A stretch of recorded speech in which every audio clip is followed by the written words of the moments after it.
Hello students, कैसे हैं आप सभी का स्वागत है मेरे यूट्यूब चैनल में, जिसमें हम आज पढ़ने वाले हैं टाइम स्पीड डिस्टेंस का पार्ट 2।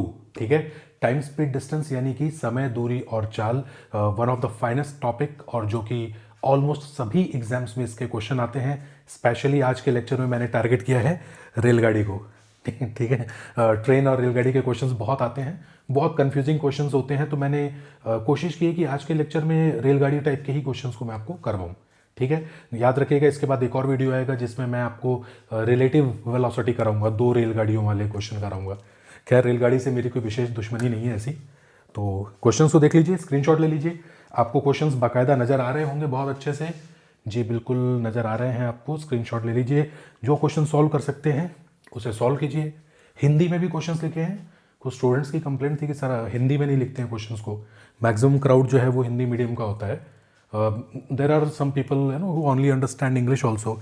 तो मैंने हिंदी, इंग्लिश और मिक्स सभी लैंग्वेज में लिखा है।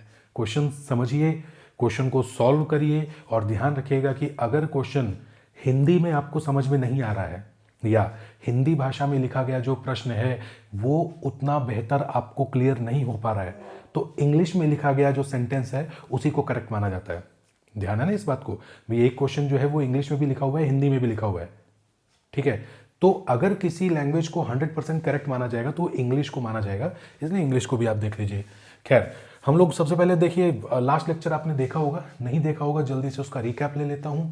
बट ये दिमाग में रखिएगा स्टूडेंट्स की यूनिट कन्वर्जन आपको आना चाहिए। यूनिट कन्वर्जन यानी कि मात्रक वगैरह जो है उसका कैसे एक मात्रक से दूसरे मात्रक में हम परिवर्तन करते हैं, ये आपको पता होना चाहिए। तो एक बात समझो अच्छे से कि मात्रक जो है यूनिट कन्वर्जन कैसे है। बहुत सारे क्वेश्चन स्टूडेंट्स ऐसे होते हैं जिसमें जो डेटा दिया जाता है, डेटा यानी कि इंफॉर्मेशन, जो प्रश्न के अंदर आपको चीज़ें जो गिवन होती हैं वो मीटर में हो सकता है दीदी, कई बार किलोमीटर में आ जाता है, कई बार वो आवर में आ जाता है, कई बार वो मिनट में आ जाता है, कई बार सेकंड में आ जाता है, और आप लोग सही फॉर्मूला इस्तेमाल करने के बाद भी करेक्ट आंसर तक नहीं पहुंच पाते हो। ठीक है, तो अब बिल्कुल पूरा का पूरा एकदम दिमाग जो है एकदम बोर्ड पे रखिएगा, लेक्चर को यहाँ से पूरा देखिएगा। आपको यूनिट्स जो बताता हूँ, मेनली जो यूनिट्स इस्तेमाल होती हैं, यूनिट्स यानी कि मात्रक जो हैं वो जो इस्तेमाल होते हैं वो स्टूडेंट 2 तरह के होते हैं। देखिए, वो होता है, एक तो होता है MKS, दूसरा होता है CGS, और तीसरा होता है FPS। अच्छा, मैंने 2 बताए, 3 लिख दिए। 3 जैसे क्या फिजिक्स में हम लोग पढ़ते हैं इसको। गाइज, ये है मीटर किलोग्राम सेकंड। अब मैं यहाँ नीचे नहीं लिखूंगा, आपको बोलूंगा और आपको सुनना है इसको। ठीक है, what is MKS? Metre kilogram second. CGS का मतलब होता है सेंटीमीटर ग्राम सेकंड। ठीक है, एफपीएस जो है ये जरूरी नहीं है, वैसे फुट पाउंड सेकंड होता है। पाउंड भी वजन नापते हैं ना।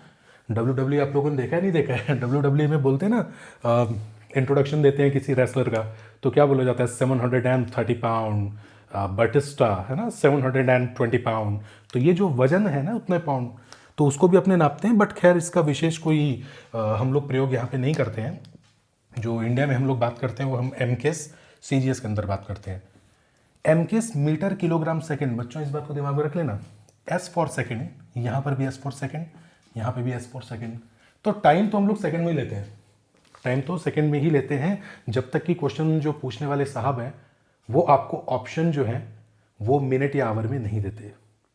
क्लियर है? तब तक टाइम को सेकंड में ही रखो। जैसे मान लीजिए इसमें आंसर में क्या पूछा है, किलोमीटर पर आवर, तो यहाँ तो आवर में चेंज करना पड़ेगा भाई, ऑप्शन ही आपको आवर में गिवन है।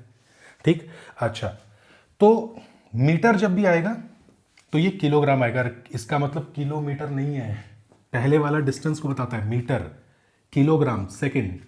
सेंटीमीटर जब भी आएगा तो ग्राम और सेकंड आएगा। ठीक है, इसको दिमाग में बैठा लिया अच्छे से। अब ओके, फिर हमें बात करनी है भाई time speed distance. Time speed distance का फॉर्मूला आपको मैंने बता रखा है स्टूडेंट्स, कोई टेंशन वाली बात नहीं है। स्पीड का फॉर्मूला हमेशा दिमाग में रखो। स्पीड जो होती है जो है चाल बराबर दूरी बटा समय। तो दूरी यानी कि डिस्टेंस और समय यानी कि टाइम। ठीक, तो स्पीड यानी कि चाल बराबर जो है, स्पीड जो है वो है दूरी बटा समय। ठीक है, अब इसमें से जो भी निकालना है दूसरे को मल्टीप्लाई कर दो। मान लो आपको इसमें कैलकुलेट करना है डिस्टेंस, तो भाई साहब टाइम को यहाँ मल्टीप्लाई कर दो। तो ये क्या हो जाएगा, स्पीड इंटू टाइम डिस्टेंस हो जाएगा। अरे वज्र गुणांक बोलते हैं ना, ये बराबर का निशान है तो ये जो है इसको यहाँ मल्टीप्लाई कर दो तो डिस्टेंस आ जाएगा। मान लीजिए कि आपको टाइम निकालना है, तो टाइम को तो यहाँ मल्टीप्लाई करो और स्पीड को नीचे ले आओ, तो time is equal to distance upon speed, यानी कि समय बराबर दूरी बटा चाल। हम लोग जब बचपन में पढ़ते थे तो हम लोग तीनों फॉर्मूला को याद करते थे कि समय बराबर दूरी बटा चाल, चाल बराबर दूरी बटा समय, दूरी बराबर चाल गुणा समय। फिर बाद में समझ में आया कि यार ये तीनों फॉर्मूला याद करने की ज़रूरत नहीं है, एक याद कर लो, उसी से आप इसको कैलकुलेट कर लो। ठीक है, तो क्या निकालना है, मान लो टाइम निकालना है तो टाइम को यहाँ मल्टीप्लाई कर दो। ठीक है, लेकिन टाइम कैलकुलेट करना है तो इसका भी कुछ इलाज करना पड़ेगा, तो इसको डिवाइड में ले जाओ। तो जो टाइम है यानी कि समय जो है, समय बराबर दूरी बटा चाल, यानी कि डिस्टेंस अपॉन स्पीड। ठीक है, अब आपको डिस्टेंस निकालना है तो भाई स्पीड को यहाँ मल्टीप्लाई कर दीजिए, तो दूरी बराबर क्या हो जाएगा, चाल गुणा समय। ठीक है, क्वेश्चन पे बढ़े हैं। पिछला लेक्चर जरूर देखना, जिन स्टूडेंट्स ने पिछला लेक्चर नहीं देखा है और पिछले लेक्चर को देखे बिना यहाँ पर आ गए ना, आप लोग उसको देखिए, उसके क्वेश्चन को सॉल्व करिएगा, सबसे लास्ट में मैंने करवाया है, उसके बाद ही इन क्वेश्चंस को ट्राई कीजिएगा। चलिए फर्स्ट क्वेश्चन पे आ जाइए। सबसे पहले मेनली तो क्वेश्चन ही करवाने थे, ये तो मैंने आपको बेसिक बताया जरूर। अच्छा, ये एक और ज़रूरी बात आपको दिमाग में रहनी चाहिए स्टूडेंट्स, वो ये है कि आप किलोमीटर पर आवर को इधर देख लो ध्यान से। सबसे पहले तो बच्चों देखो, इधर देखो, 1 किलोमीटर जो होता है उसमें 1000 मीटर होता है, ये भी बता चुका हूँ, सुन लो दोबारा से। ठीक है, 1 आवर, 1 घंटे में, 1 आवर में 3600 सेकेंड होते हैं। ठीक है, तो अगर आपको किलोमीटर पर आवर यानी किलोमीटर प्रति घंटा में आंसर चाहिए तो प्रति यानी डिवाइड कर दो, है ना, तो आपको फिर इसको भी डिवाइड करना पड़ेगा। ठीक है, ये 2 जीरो से 2 जीरो कैंसिल कर दीजिए, 2 5 10, 2 18 36, है ना, 2 5 10, 2 18 2 36। सो दिस विल बी 5/18 और मीटर अपॉन सेकेंड, तो भाई मीटर अपॉन सेकेंड, ये अपॉन का निशान होता है मीटर पर सेकेंड को, और ये क्या है 1/1, तो 1 ही रहेगा, तो ये आ जाएगा 1। और किलोमीटर अपॉन आवर को लिख सकते हैं किलोमीटर पर आवर। तो किलोमीटर पर आवर को जब भी मीटर पर सेकंड में बदलना हो तो 5/18 से मल्टीप्लाई करना पड़ेगा। खुद सोचो, बड़े को छोटे में बदलना है तो 5/18 से मल्टीप्लाई। अब रिवर्स अगर आपको करना हो, 1 metre per second is equal to how much kilometre per hour, तो आप सोचो यार इसको 1 यहाँ पर 1 रहना चाहिए, तो 1 तब रहेगा ना जब 1 के अलावा बाकी सब जो है वो इस तरफ चला जाए। तो 18 मल्टीप्लाई में यहाँ ऊपर आ जाएगा और 5 आ जाएगा डिवाइड में। तो इसका मतलब ये हो गया कि जब भी 1 मीटर पर सेकंड निकालना हो तो 5 नहीं 18/5 से मल्टीप्लाई, बस यहाँ गलती मत कर देना, 18/5 किलोमीटर पर आवर। ठीक है ना, अरे 18 को यहाँ मल्टीप्लाई कर दो, 5 डिवाइड में आ जाएगा, तभी तो यहाँ पे 1 बचेगा, 1 मीटर पर सेकंड। इसकी ट्रिक है, ट्रिक जो है वो बहुत इतनी है कि बड़े से छोटे में जाओ तो हमेशा छोटे को ऊपर रखो, तो 5/18 रहेगा। अरे किलोमीटर बड़ा है ना, मीटर छोटा होता है, तो जब भी बड़े से छोटे में जाओ तो छोटी चीज़ को ऊपर रखो 5/18, और जब छोटे से बड़े में जाओ, मीटर से किलोमीटर में जाओ, तो बड़ी चीज़ को ऊपर रखो 18/5। काफ़ी इंटरेस्टिंग ट्रिक है ना, बहुत नया कुछ बताया मैंने, पहले तो कभी सुने ही नहीं होंगे तुम लोग ये। जी, तो जिन लोगों ने तीनों क्वेश्चन सॉल्व कर लिए हैं कमेंट बॉक्स में लिख दो। कैसे सॉल्व करोगे भाई? फर्स्ट क्वेश्चन, 250 मीटर लंबी ट्रेन है, प्लेटफॉर्म पे खड़े व्यक्ति को 12 सेकंड में पार करती है, तो ट्रेन की स्पीड कितनी होगी? ट्रेन की चाल बताइए। ओके सर, ट्रेन की चाल आपको अभी हम बताते हैं। 250 मीटर लंबी ट्रेन। अच्छा, इस क्वेश्चन में काम करता हूँ मैं, जो सेकंड क्वेश्चन है मेरा, वो सेकंड क्वेश्चन मेरा ये है कि 250 मीटर लंबी ट्रेन है, वो 230 मीटर लंबे प्लेटफॉर्म को 12 सेकंड में पार करती है, तब आपको ट्रेन की चाल बतानी है। दोनों अलग अलग क्वेश्चन है, ध्यान देना।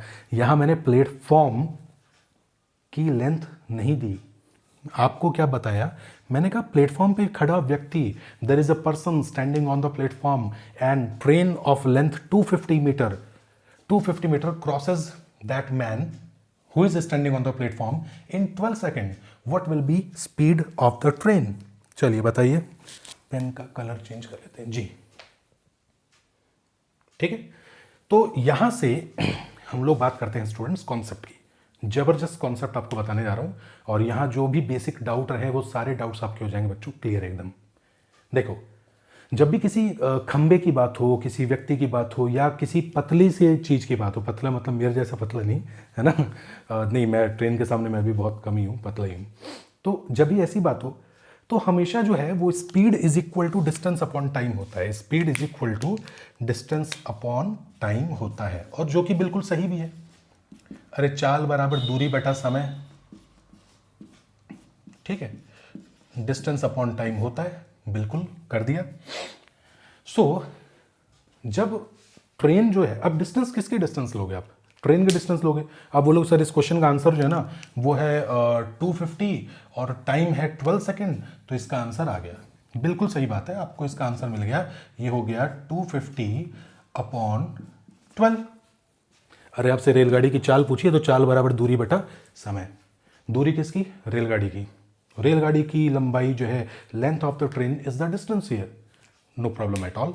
वो इसलिए है क्योंकि प्लेटफॉर्म पे खड़ा जो व्यक्ति है, जैसे मान लो मैं यूं, तो मुझे अगर ट्रेन पार कर रही है तो ट्रेन के इंजन का जो सबसे फर्स्ट स्टार्टिंग है वो इधर, मान लीजिए यहां से मेरे लेंथ के बिल्कुल सामने आ जाए, तो यहां से लेके ये डिस्टेंस जो है वो डिस्टेंस ट्रेन की लेंथ के मुकाबले बहुत कम है।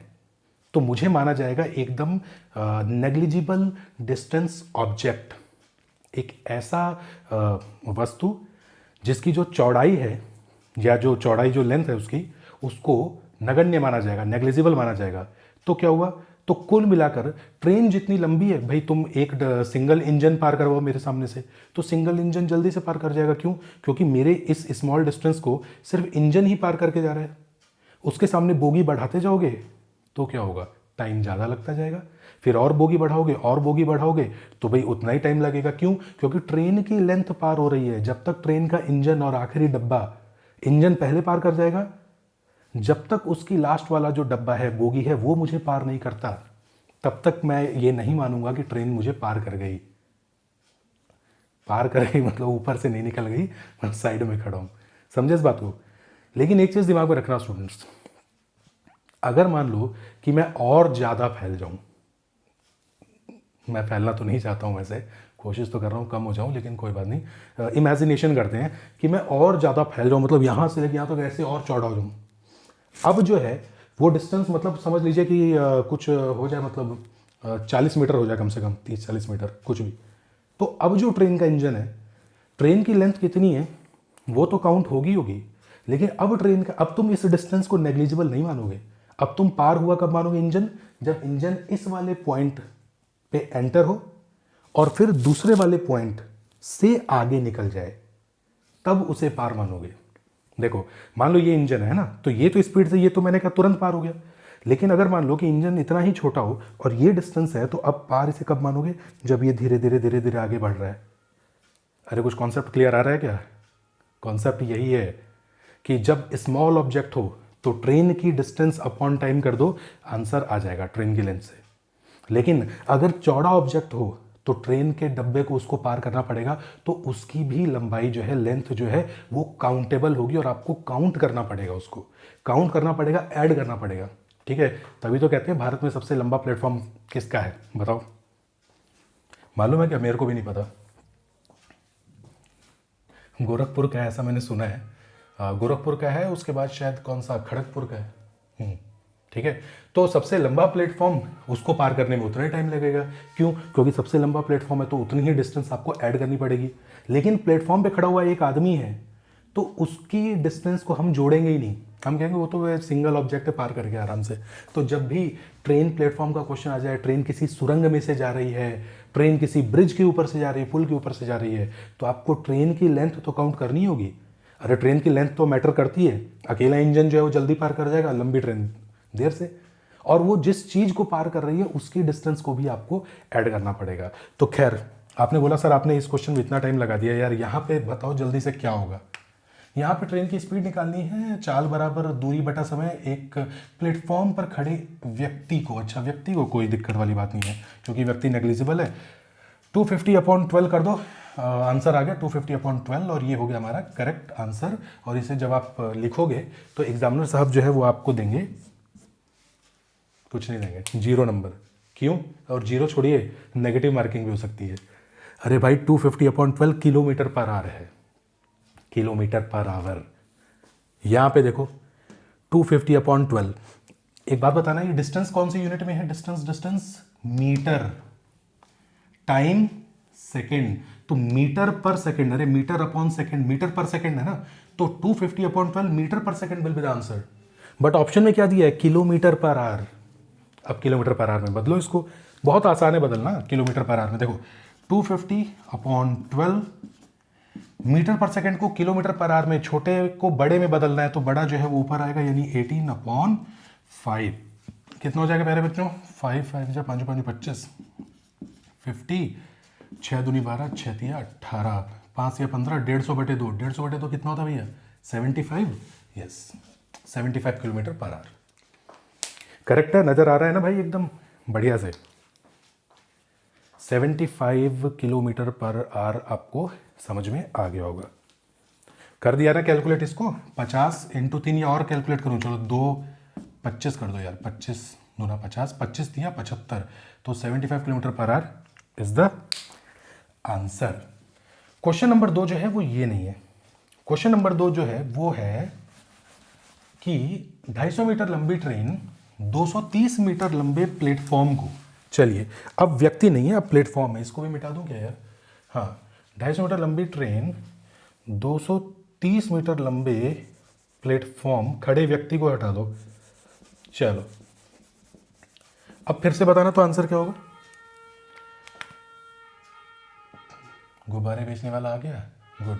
इसका टाइम भी मतलब फिक्स है, इसको इस टाइम गुब्बारे बेचने ही बेचने हैं। बचपन में लोग भागते थे गुब्बारे वाले बेचने, है ना। पहले वो कौन से गुब्बारे में कौन सी गैस भरते हैं जो उड़ती है? सबसे हल्की गैस, हाइड्रोजन। हाइड्रोजन या हीलियम जो है वो भरते हैं गुब्बारे में, तो गुब्बारा ऊपर उड़ता है। पहले मुझे लगता था मैं ऐसे 20 गुब्बारे पकड़ूंगा तो हवा में उड़ जाऊंगा। अब तुम 10,000 गुब्बारे लगा दो, नहीं उड़ेंगे। 250 लंबी ट्रेन कितना भैया? 230 मीटर। तुम बोलोगे सर 230 मीटर ही क्यों? प्लेटफॉर्म की डिस्टेंस तो कुछ भी हो सकती है, तो मैं कहूँगा हाँ कुछ भी हो सकती है, लेकिन इसको क्या है कि कैलकुलेट करना आसान है, क्योंकि कैलकुलेट करना तो तुम्हारा काम है ना, it's not my work. Concept बता दिया है, कैलकुलेशन आपको बतानी है। चलिए अब इस क्वेश्चन का सॉल्यूशन बताइए। अब क्या होगा? 250 मीटर लंबी ट्रेन 230 मीटर लंबे प्लेटफॉर्म को 230 मीटर लंबे प्लेटफॉर्म को 12 सेकंड में पार करती है, तो अब ट्रेन की स्पीड कितनी हो जाएगी? ऑप्शंस मैं मिटा देता हूं क्योंकि अब उन ऑप्शंस की हमें जरूरत नहीं है। ध्यान देना, अब आदमी को पार नहीं कर रही है, अब प्लेटफॉर्म को पार कर रही है, जिसकी लेंथ आपको दी है। तो अब नेग्लिजिबल लेंथ नहीं है, यानी कि नगण्य नहीं है, अब आपको उसकी लेंथ को कंसीडर करना पड़ेगा। तो अब जो है बच्चों फॉर्मूला बनेगा स्पीड यानी कि दूरी बराबर चाल बराबर दूरी बटा समय। तो बच्चों दूरी जो है that will be distance, but एक काम हमेशा करना बच्चों, डिस्टेंस जो है वो टोटल डिस्टेंस है, टोटल डिस्टेंस अपॉन टाइम। तो अब टोटल डिस्टेंस में ट्रेन की लेंथ प्लस प्लेटफॉर्म दोनों आएगा, प्लेटफॉर्म की लंबाई जो है वो दोनों आएगी और डिवाइड में आएगा टाइम। ठीक है, तो ट्रेन और प्लेटफॉर्म दोनों को ऐड करना पड़ेगा। 250 प्लस 230 कर दो भैया, कितना हो गया? 450, 480 है ना। तो 480 डिवाइडेड बाई टाइम कितना है? 12 सेकेंड। चलिए 12 चौक 48, 40, तो ये आ गया जी 40 मीटर पर सेकेंड ट्रेन की चाल है, 40 मीटर पर सेकेंड। ठीक है, किलोमीटर पर आवर में नहीं है, ये मीटर पर सेकेंड में है। अगर किलोमीटर पर आवर में इसको चेंज करना है आपको, all you need to do just multiply this with 18/5। ठीक है, मीटर पर सेकेंड को किसमें बदलना है? किलोमीटर प्रति घंटे में। तो 18/5 कर दीजिए, 5 8 40 आ जाएगा, 18 8 108 समथिंग हो जाएगा। 108 होता है, कितना होता है कमेंट बॉक्स में लिख के बताना। ठीक है, तो ये किलोमीटर पर आवर में चेंज हो जाएगा। गाइस देखिए, क्वेश्चन बनाने वाले साहब जो है वो कुछ भी बना सकते हैं, तो क्वेश्चंस का रट्टा मत मारिए। अब मैं देखता हूँ बहुत सारे स्टूडेंट्स हैं वो मतलब एक टाइप के क्वेश्चन का रट्टा लगा लिया, ये क्वेश्चन का रट्टा लगा लिया, ऐसा कुछ भी नहीं है। कॉन्सेप्ट समझिए, अगर आपको कॉन्सेप्ट क्लियर है तो एग्जामिनर साहब कोई भी क्वेश्चन बनाए। प्लेटफॉर्म नहीं दिया तो अगली बार इन्होंने आपको सुरंग दे दी, अब सुरंग की लेंथ भी है, समझ गए। सुरंग, अगर मैं कह दूं कि ट्रेन को एक टोल टैक्स को पार करना है, मान लो, ठीक है, जिस तरह से प्राइवेटाइजेशन हो गया है मुझे लगता है टोल टैक्स भी पार होगा, तो टोल टैक्स जो है वो बहुत कम डिस्टेंस है, तो ट्रेन उसमें से आसानी से निकल जाएगी। आई मीन डिस्टेंस बहुत कम है, तो टोल टैक्स वाले की जो गैप है उसको जोड़ना नहीं पड़ेगा, क्योंकि ट्रेन के मुकाबले बहुत कम होता है। लेकिन अगर वो सुरंग है, लंबी चौड़ी सुरंग, तो सुरंग की लेंथ को भी आपको उसको जोड़ना पड़ेगा। तो इस क्वेश्चन को तुम कर सकते हो, बिल्कुल करो। मैं इसको साफ करता हूँ, अब इस क्वेश्चन के बारे में बात करते हैं। नहीं, वो भी प्लेटफॉर्म का, सुरंग का क्वेश्चन ये वाला है। चलो बताओ फटाफट। A train 800 metre long at a speed 78 kilometre per hour crosses a tunnel in 1 minute. The length of the tunnel is, देखिए 800 मीटर लंबी एक ट्रेन 78 किलोमीटर प्रति घंटे की रफ्तार से एक सुरंग को 1 मिनट में पार कर देती है, तो उस सुरंग की लंबाई क्या होगी, ये आपको बताना है इस क्वेश्चन में। बताइए क्या होगी, कोई मुश्किल क्वेश्चन नहीं है। एक बात दिमाग में रख लेना बच्चों, आपसे मीटर में पूछा है फाइनल आंसर, मीटर में, तो ऐसे कोई टेंशन नहीं लेने का। 800 मीटर लंबी ट्रेन है, 78 किलोमीटर की चाल है, टाइम 1 मिनट है, और हमारा प्यारा सा फॉर्मूला जो हम सभी लोग आजकल बहुत अच्छे से जप रहे हैं वो है स्पीड यानी कि चाल बराबर दूरी बटा समय। दूरी या लंबाई भी बोल सकते हैं ना, दूरी बटा समय। और ट्रेन के क्वेश्चन में ध्यान रखना, इसको हम लोग बोलते हैं कुल लंबाई। कुल लंबाई, in English it is called total length upon समय, टाइम। चलो, तो ये स्पीड निकालना है अपने को, नहीं स्पीड तो अपने को दी हुई है, तो 78 किलोमीटर पर आवर, तो ये हो गया 78 किलोमीटर प्रति घंटा। ओके, तुम चाहो तो ऐसे भी लिख सकते हो, किलोमीटर डिवाइड में लिख दो आवर, ताकि सॉल्व करने में तुमको ज़्यादा इजी लगे। Is equal to total length, तो ट्रेन की लेंथ दी है क्या, 800 मीटर, बिल्कुल है सर 800, प्लस सुरंग की लेंथ कितनी है, सुरंग की लंबाई तो हमसे पूछी गई है, नहीं पता है, लिख दो x। अगर x देख के डर लग रहा हो और मन में खौफ आपके आ गया हो, तो x को हिंदी में लिख दो सुरंग की लंबाई, है ना, length of the tunnel, divided by time. 1 minute, time है 1 मिनट। ये देखिए बड़ा आदर्श क्वेश्चन है आपके नंबर काटने का, आपके जीवन में चरस बोने का एक बहुत आदर्श क्वेश्चन है ये। इससे आप क्वेश्चन में बड़ा अच्छे से उलझ जाओगे। क्यों? क्योंकि फॉर्मूला तो आपको सबको पता है, लेकिन बड़ी ही चालाकी से आदरणीय जो परीक्षक महोदय हैं, उन्होंने आपको इसको, ये बच्चों क्वेश्चन जो एसएससी का है, ठीक है, एग्जाम्स में इसलिए नहीं लिख रहा हूँ कि कुछ नेट जेआरएफ पेपर 1 का क्वेश्चन होता है, कोई रेलवे का क्वेश्चन है, कोई एसएससी का क्वेश्चन होता है, कोई आपके 10th क्लास बोर्ड का भी होता है इसमें, तो क्वेश्चन की क्वालिटी बेस में आपको ला रहा हूँ ये। तो अब इस क्वेश्चन में समस्या हो गई, समस्या ये है कि यार यूनिट्स अलग अलग है और पूछा है आपसे मीटर में। तो प्यारे बच्चों एक बात दिमाग में रखना कि मीटर में पूछा है, यानी कि आपको MKS पद्धति का इस्तेमाल करना पड़ेगा। MKS it directly means metre kilogram second, तो किलोग्राम तो चलो नहीं है, मीटर जिसमें हमें चाहिए, और टाइम आना चाहिए सेकेंड में। तो भाई साहब 1 मिनट को बदलना पड़ेगा, किस में बदलोगे इसको, सेकंड में। तो आई थिंक बिना किसी समस्या के मैं यहां पर 60 सेकंड लिख दूं। ओके, 800 मीटर, आंसर भी चाहिए मीटर में।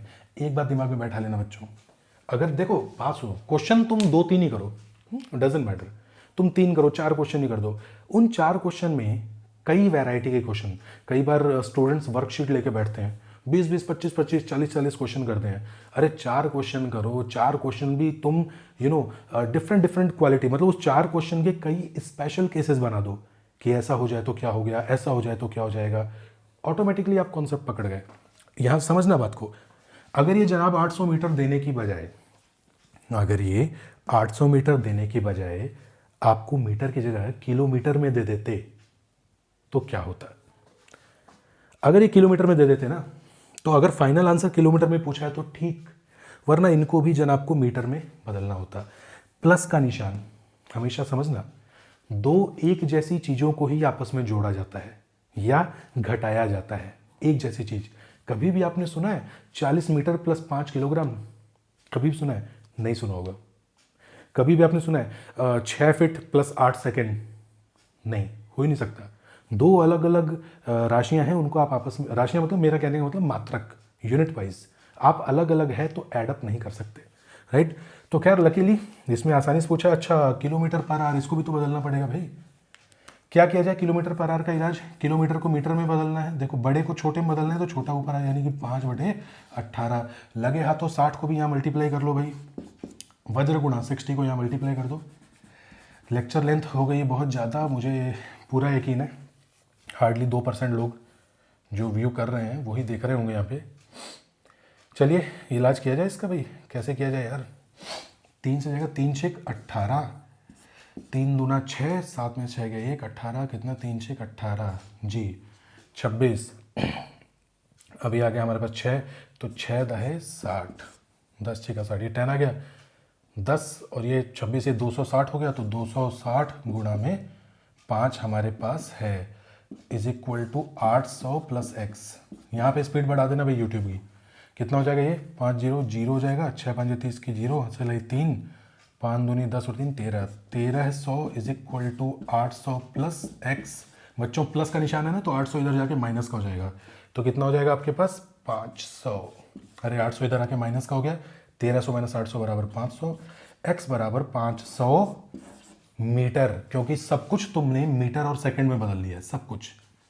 500 metre is the correct answer. ठीक है, नेक्स्ट क्वेश्चन जल्दी से करिए, मैं देख लेता हूँ टाइम कितना हो गया यार। वीडियो बंद कर देता हूँ, अगला क्वेश्चन होमवर्क दे दूँ क्या? 26 मिनट का हो गया यार। होमवर्क तो तुमने तब नहीं किया जब करना चाहिए था, तो अब क्या करोगे है? चलो इस क्वेश्चन को भी कराते हैं, पढ़ो तब तक। क्वेश्चन क्या है? क्वेश्चन बहुत ट्रिकी है लास्ट वाला। ट्रेन 50 मीटर प्लेटफॉर्म को 14 सेकंड में पार कर लेती है। 50 मीटर लंबे प्लेटफॉर्म को एक रेलगाड़ी 14 सेकंड में, 14 सेकंड में पार कर लेती है, और प्लेटफॉर्म पे खड़े आदमी को 10 सेकंड में पार कर लेती है।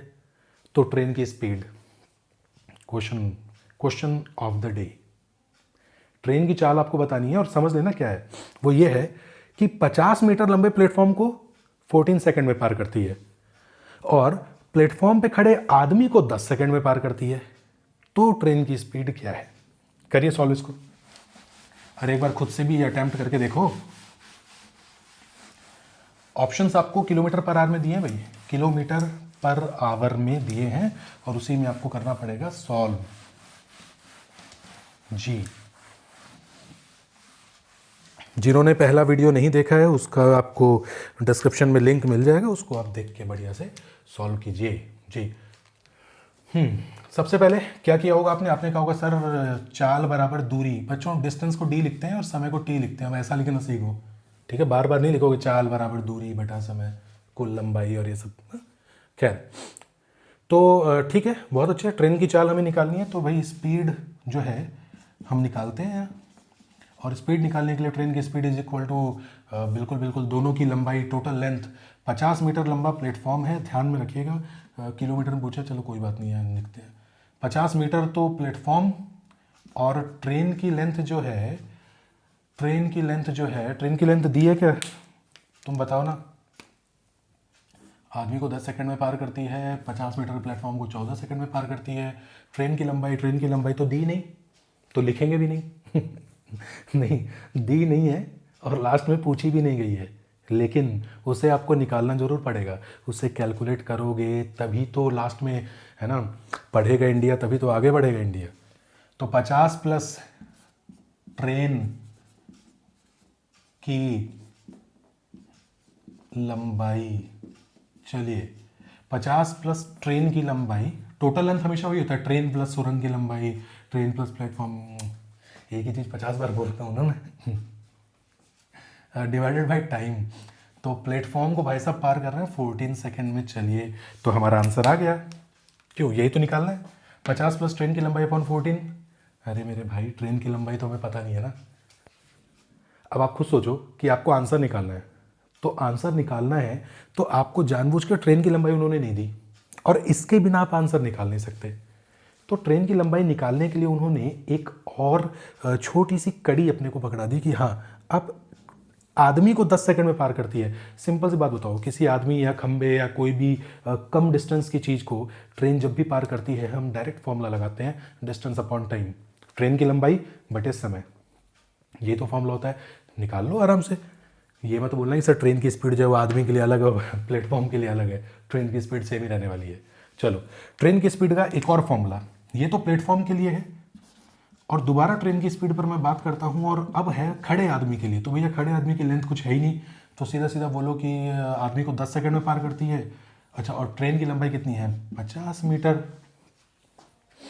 50 मीटर प्लेटफॉर्म को 50 मीटर प्लेटफॉर्म को ये नहीं आएगा क्योंकि अब हम आदमी की बात कर रहे हैं, और आदमी की कितने मीटर का? मीटर का मतलब ऐसे बात नहीं है, ऐसे है, क्योंकि ट्रेन ऐसे जा रही है, ट्रेन ऐसे नहीं जा रही है, और दुआ करो कि कभी ऐसे जाए भी नहीं। तो यहां पर अब मुझे पता नहीं, तो यहां मैं लिख देता हूं भैया ट्रेन की लंबाई। ट्रेन की लंबाई, यही तो है हमारा question. Length of the train that is speed of the train, यही तो बात है ना। Speed is equal to distance upon time. ध्यान रखना, आदमी की बात कर रहे हो तो टाइम वही लिया गया है, और आदमी की जो प्लस में जो विड्थ है वो नेग्लिजिबल है, लगभग जीरो, तो हम इसलिए जीरो जोड़ते हैं तो कोई फर्क नहीं पड़ता। लेकिन यहाँ पर ट्रेन की लेंथ में प्लेटफॉर्म को जोड़ना पड़ेगा, क्योंकि वो जीरो नहीं है, वो काफ़ी, हालांकि जीरो तो आदमी भी नहीं है लेकिन नेग्लिजिबल है, लेकिन ट्रेन जो प्लेटफॉर्म की विड्थ है वो जोड़नी पड़ेगी। ठीक है, तो ट्रेन की लंबाई अपॉन 10 हो गया। चलो भैया 10 को यहाँ मल्टीप्लाई करते हैं, ये अपने को निकालना है। अगर ये भाई साहब ने दिया होता तो मैं तुरंत निकाल लेता। खैर, मुझे इतना जरूर पता लग गया कि ट्रेन की लंबाई जो भी है वो 10 गुणा ट्रेन की स्पीड है। अरे 10 को यहाँ मल्टीप्लाई कर दो, लो 10 into speed of train is equal to train की लंबाई, ये है ना। तो एक काम करते हैं हम लोग, जहाँ पर ट्रेन की लंबाई है, जहाँ पर ट्रेन की लंबाई लिखी है, यानी कि यहाँ पर इसको मिटाकर 10 इंटू ट्रेन की स्पीड लिख दें।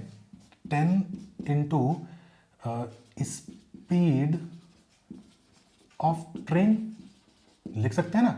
चलिए लिख दिया। अब सिर्फ आपकी कैलकुलेशन है, आपको स्पीड ऑफ ट्रेन निकालनी है, निकाल के बताओ, फटाफट सॉल्व करो। खुद से सॉल्व करोगे नहीं, सारे क्वेश्चन मुझे से करवाने हैं।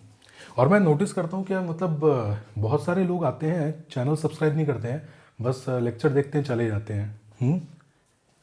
वैसे अच्छा करते हो, कोई बात नहीं, सब्सक्राइब तो चाहे क्या मतलब, सब्सक्राइब तो करो। देखो एक काम करते हैं, सॉल्व करते हैं। 14 को यहाँ मल्टीप्लाई कर देते हैं, तो देखिए वज्र गुणा हो गया। अब मैं देखो कैसे कंजूसी करता हूँ ना, स्टेप्स आगे बढ़ाता ही नहीं, एक के अंदर से ही आगे आगे चलने देता हूँ। बच्चों ये आपको सीखना पड़ेगा, ये आपको सीखना पड़ेगा। आपको अगर एग्जाम में कामयाब होना है ना, तो आपको ऐसे क्वेश्चन को कम टाइम में करना पड़ेगा। ज़्यादा समय लेके आपको 8वीं 9वीं 10वीं का एग्जाम तो देना नहीं।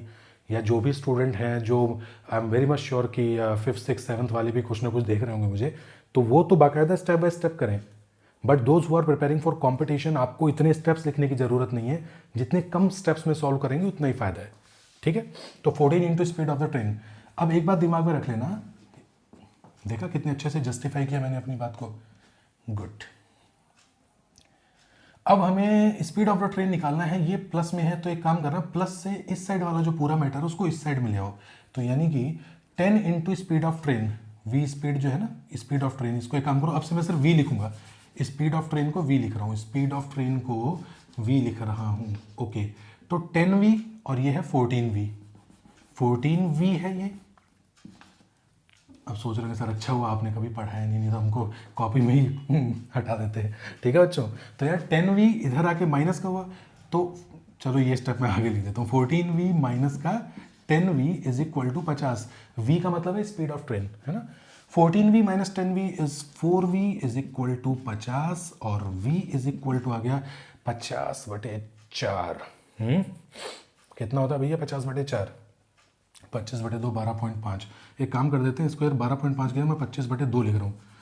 कारण यह है कि आंसर किलोमीटर पर आवर में, तो v equal to 25/2 metre per second.